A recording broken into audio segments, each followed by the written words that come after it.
네, 안녕하세요. 815 모니톡. 오늘도 즐겁게 시작합니다. 오늘 제가 정말 좋아하는 분이었는데요. 드디어 저희 815 모니톡 스튜디오에 모셨습니다. 전 IBK 증권 리서치 센터장이셨던 이종우 센터장님이세요. 안녕하세요. 네, 안녕하세요. 네, 정말 반갑습니다. 아유, 진짜 그렇습니다. 네, 우리 이종우 센터장님이 하시는 여러 방송들은 제가 그래도 이렇게 보는 대로 발견하는 대로 많이 보고 그랬습니다. 그렇습니까? 네. 아유, 이거 감사합니다. 네. 그래서 오늘도 그 가지고 계신 여러 가지 해안들, 그러한 경험에서 나온 그런 노하우들, 지식들을 좀 많이 가르쳐 주셨으면 좋겠습니다. 아유, 뭐 제가 배워야 되죠. 아유, 별 말씀을요. 예.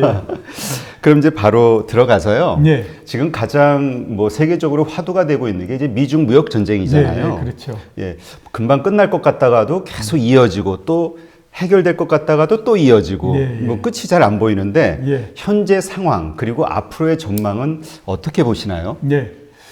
우선 아무튼 본론을 말씀드리기 전에 제가 증권회사에서 한 30년 넘게 주식시장을 보고 그 주식시장에 미치는 여러 가지 요인들 이런 것들도 한번 보고 그랬었는데 이렇게 오래 가는 건 처음 봤습니다. 그 이전에 굉장히 오래 갔다라고 생각했던 게 91년도에 걸프전이 났을 때가 그때가 한 1년 정도 끌었었거든요. 근데 지금 그 미중 무역 분쟁이 거의 2년 정도가 되기 때문에 굉장히 오래 간다라는 생각이 듭니다. 자, 앞으로 어떻게 될 것인가 하는 것들을 한번 우선 이제 보면요.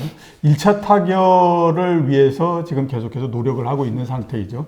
문구 작업에 들어가 있다라고 얘기하고, 그 다음에 이제 트럼프 대통령의 트위터를 통해서 보면, 면밀히 앞으로 왔다. 이런 얘기를 합니다. 그렇기 때문에 아마 1차 협상은 타결이 날 거라고 그렇게 생각이 되고 있고요. 또 이제 1차 협상은 상대적으로 봤을 때 타결의 나이가 굉장히 쉽습니다. 왜냐하면 그거는 가지를 전부 치고 나면 마지막 남는 거는 뭐냐면 그 중국이 미국의 농산물을 원래 400억 달러 사기로 했던 걸 500억 달러 사주면서 100억 달러를 늘려주기로 했고요. 그 다음에 미국이 그동안에 사전적으로 얘기했었던 그 관세 이런 것들을 이제 그 부분적으로 했던 것들을 유예시켜주는 이 양쪽을 버터를 하는 거였기 때문에 상대적으로 그렇게 어렵지는 않습니다. 그래서 아마 제가 봤을 때 조만간 1차 타결이 날 거라고 그렇게 생각이 되고 있고요.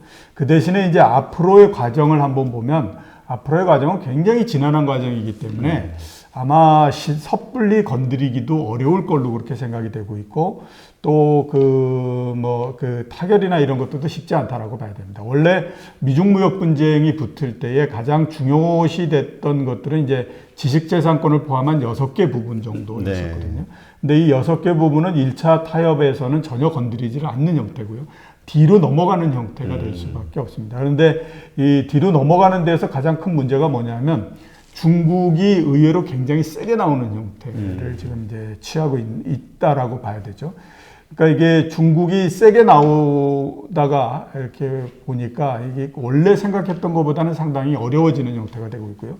또 이 중국이 세게 나오면서 우리가 깨달았던 건 뭐냐면 중국이 본인들의 국채를 건드리는 형태라든가 내지는 또 내정 간섭과 관련돼 있다라고 생각하는 거에 대해서는 거의 한치의 양보도 없이 계속 가는 형태가 되고 있기 때문에 좀처럼 이게 이제 타결이 나기는 어렵고 결국 이제 양쪽이 얼마만큼 그 본인들의 입지를 좀 후퇴하면서 갈 거냐 하는 것들에 대한 문제인데 그 원래 이제 제일 먼저 생각했을 때는 미국이 굉장히 세게 밀어붙이는 형태이기 때문에 중국이 얼만큼 후퇴를 해서 결판을 내느냐 이런 것 쪽으로서 이제 생각을 했었던 거죠.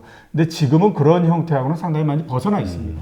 그 예를 한번 보면 제일 처음에 미중 무역 분쟁에 그 협상이 들어갈 때 미국이 그 얘기했던 것들은 뭐냐면 일괄 타결의 형태였습니다. 그러니까 한꺼번에 다 그냥 내놓고 한 방에 다 타결을 보자 이런 형태였었는데 중국이 그걸 전혀 들어주지 않게 되다 보니까 지금은 계속해서 뒤로 후퇴해서 이제는 순차적으로 그러니까 A 나오면 A 주고 B 나오면 B 주고 이런 형태로 해서 시간을 가면서 계속 가자 이런 형태로서 지금 진행이 되고 있는 상태고요. 그 다음에 또 하나는 이제 미국은 제일 처음에 할 때에 그 양자주의를 택했습니다. 그러니까 미국하고 중국하고만 서로 타협을 해서 끝을 내자 이런 쪽이었고 중국은 그렇게 되면 굉장히 불리하잖아요. 미국하고 1대1로 붙어야 되니까. 그러니까 중국은 이제 중간에 가면서 또 전략을 바꿨죠. 어떤 전략으로 하냐면 다자주의로 가는 겁니다. 미국 하나를 놓고 우리는 미국 이외의 다른 곳들을 전부 다 엮어가지고 그 힘으로 서로 대항을 한다. 이런 형태로서 가버렸거든요. 네. 그러니까 지금은 판이 굉장히 커진 상태에다가 자존심이 같이 맞물리는 형태가 되고 이렇게 되다 보니까 당초의 생각보다는 시간이 굉장히 많이 지날 수밖에 없고 내년도까지도 완전 타결이나 이런 것들은 굉장히 어렵다. 이렇게 이제 볼 수밖에 없다라는 생각이 듭니다. 아, 네, 그렇군요. 근데 지금 말씀하셨을 때 이제 중국이 다자주의로 이제 미국과 협상을 한다고 말씀하셨잖아요. 예. 그럼 그 중국과 함께 연합 전선을 펴고 있는 그 다자주의 국가들은 어떤 국가들인가요? 우선 이제 얼마 전에 네. 리커창 총리 중국에서 네. 왕이 부장이 오지 않았습니까? 네. 그게 이제 정치적으로는 뭐 이런저런 부분도 있지만 그다음에 이제 경제적으로 봤을 때는 한국을 중국의 건으로서 끌어들이기 위한 부분이라고 봐야죠. 그렇기 때문에 이제 그때 얘기했던 게 우리 쪽으로 넘어와라. 이런 얘기를 굉장히 많이 했잖아요. 왜냐하면 중국 입장에서도 봤을 때 한국을 끌어들일 수 있다라고 생각하는 부분들은 물론 이제 정치적으로 봤을 때는 미국하고의 관계 이런 부분들이 굉장히 긴밀하지만 지금 한국의 무역 전체적으로 봤을 때 중국이 굉장히 큰 비중을 차지하고 있고 그렇죠. 이런 것들을 감안했을 때는 미국 쪽에 쓰는 것보다는 한국이 중국 쪽에 쓰는 것이 더 낫다라고 판단하는 거죠. 그러니까 한국도 그 건내로서 일단 끌어들이는 형태가 되고요. 그 다음에 아세안에 있는 국가들도 마찬가지고 이번에 이제 나토 같은 데도 보면 미국이 과다하게 나토에서 중국에 대한 비난을 계속 하거든요. 이거는 왜냐하면 지금까지 본인들의 편이었다라고 생각했던 전선이 무너지면서 미국이 혼자 남는 이런 거를 굉장히 지금 두려워하고 있는 상태예요. 그러니까 중국은 그 나머지를 어떻게 포섭해서 본인들의 편으로서 끌어들이느냐 이거를 이제 계속해서 지금 생각하고 있는 거고 원한다라고 하면 일본도 끌어들이고 싶어 하겠지만 일본은 뭐 끌어들어갈 가능성이 거의 없기 때문에 아마 그 선에서는 포기하고 아시아에서는 이제 한국을 가장 앞에 서 있는 끌어들여야 되는 가장 어려운 이 지역에 있는 그런 나라로서 생각하면서 지금 가고 있는 형태다라고 봐야 되겠죠. 그러면 근데 저희가 그렇다고 해서 중국의 어떤 경제적 이런 문제 때문에 중국을 선택하기도 그렇죠. 정말 어렵잖아요. 미국이라는 그 동맹 국가이기 때문에. 그렇죠. 그거는 굉장히 어렵다라고 봐야 되기 때문에요.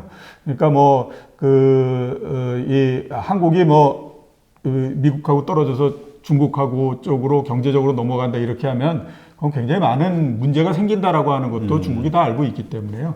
그렇게 명시적인 것보다는 이제 기술이라고 하는 부분들이 굉장히 중요한 부분이죠. 지금 이제 중국이 이 단순하게 무역 분쟁이라고 하는 것을 관세를 얼만큼 매기고 그다음에 거기에서 얼만큼 피하고 이런 것의 차원이 아니고 지금 중국이 생각을 했을 때에 앞으로 중국 경제가 계속해서 커지려면 이제는 지속적으로 기술이 발전을 해나가야 된다라고 하는 거죠.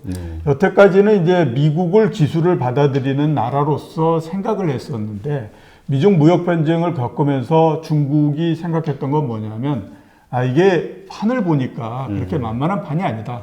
미국이 우리가 원하는 대로 그렇게 해줄 리도 없고 지금 이렇게 우리를 압박하는 가장 큰 이유는 우리가 기술적으로 어느 정도 더 올라가서 커지는 것을 막기 위한 부분이다. 이런 것들에 대한 인식을 갖기 시작을 한 거죠.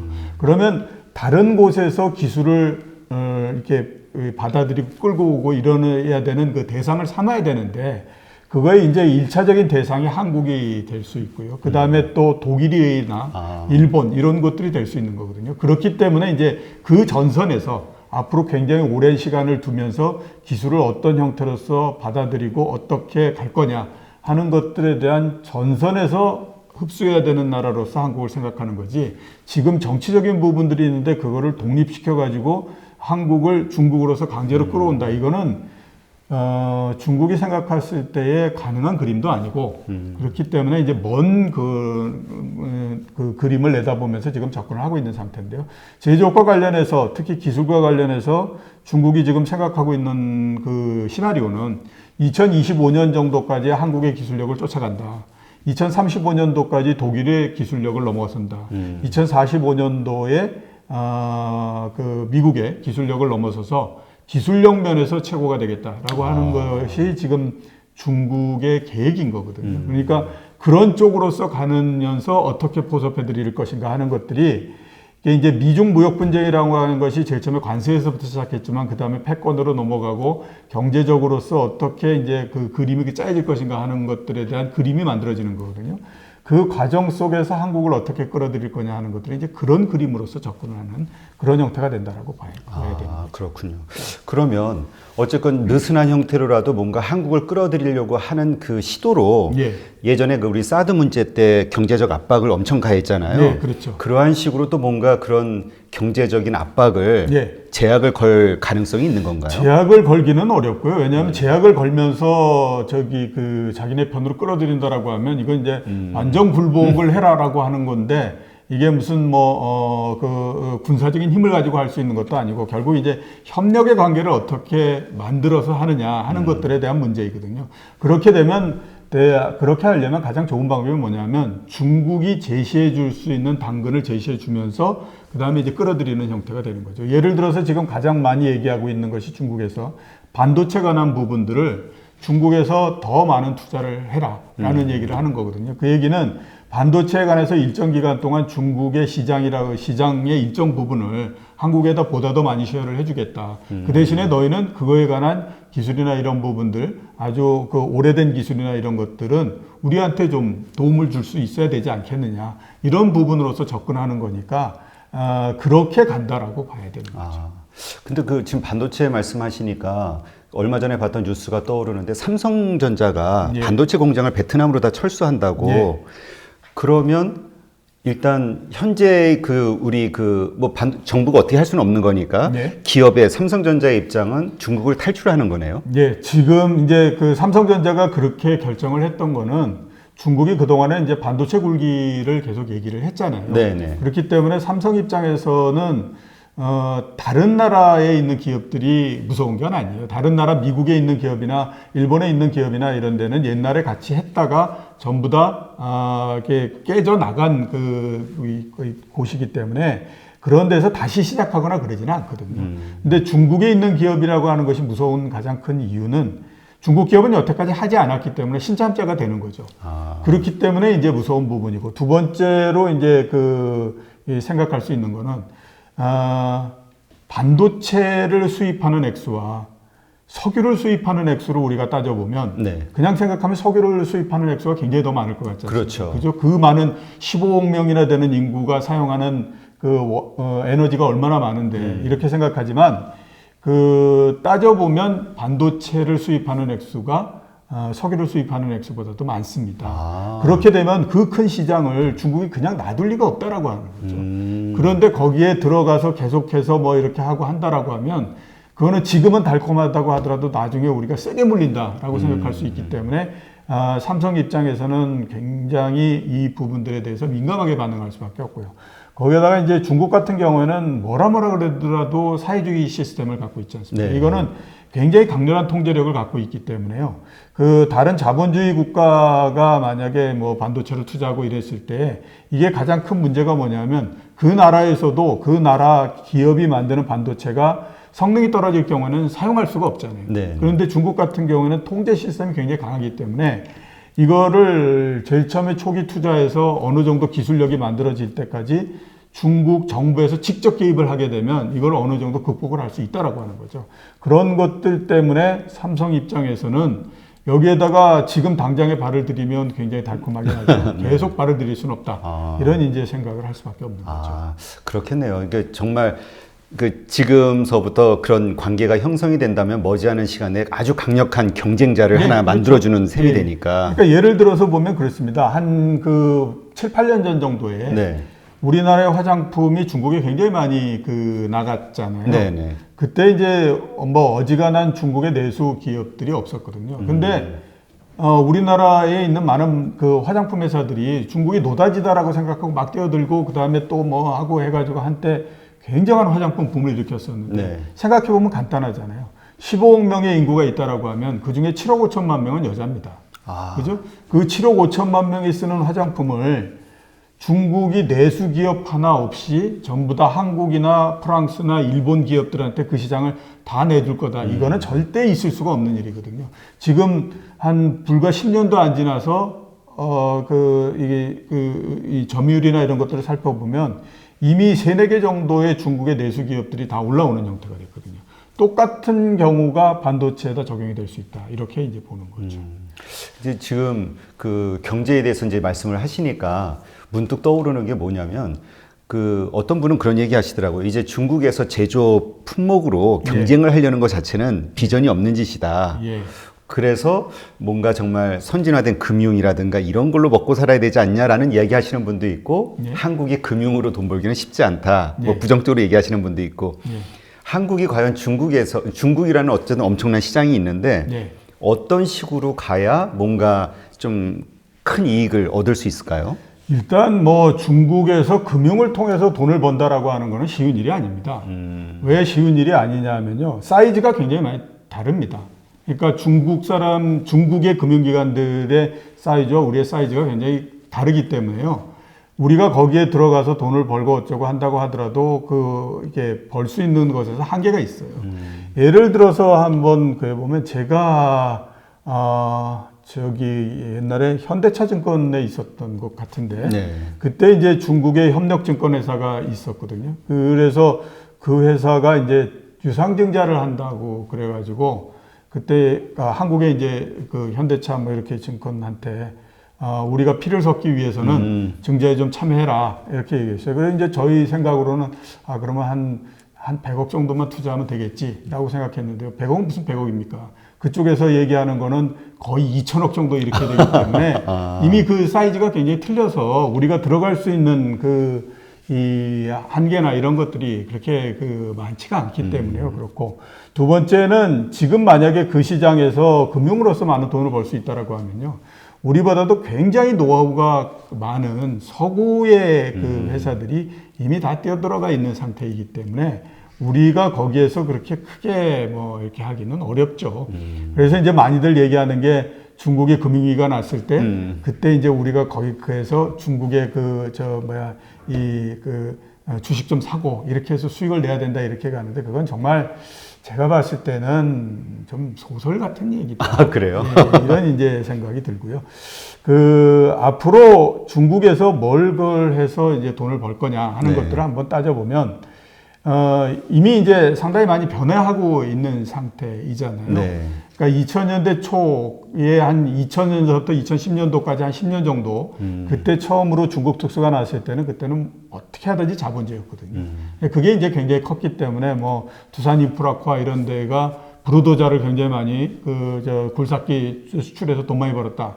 뭐 이런 얘기들 많이 했지 않습니까? 근데 그게 2010년대를 지나면서는 거의 사라져 버렸고요. 그 다음에 이제 2010년대 후에 들어오면서는 이제 소비재로서 넘어오는 형태가 돼버렸지 않습니까? 그러니까 그만큼 중국에서 이미 자본재를 어느 정도 할 수 있는 때가 되니까 우리는 이제 그쪽으로 넘어온 거거든요. 그래서 앞으로 한번 생각해 보면 그래도 이제 소비재나 이런 부분들에서는 우리가 중국보다는 여전히 상당한 우위를 갖고 있기 때문에 그 부분이 더 나을 것 같고요. 그 다음에 이제 더 넘어가는 건 역시 이제 문화 콘텐츠를 비롯해서 이런 이제 그 소프트웨어 쪽이 될 수 있는 그런 콘텐츠 산업 이런 쪽으로서 계속해서 넘어가야 중국 쪽에서 돈을 벌 수 있다라는 생각이 저는 듭니다. 네, 그렇군요.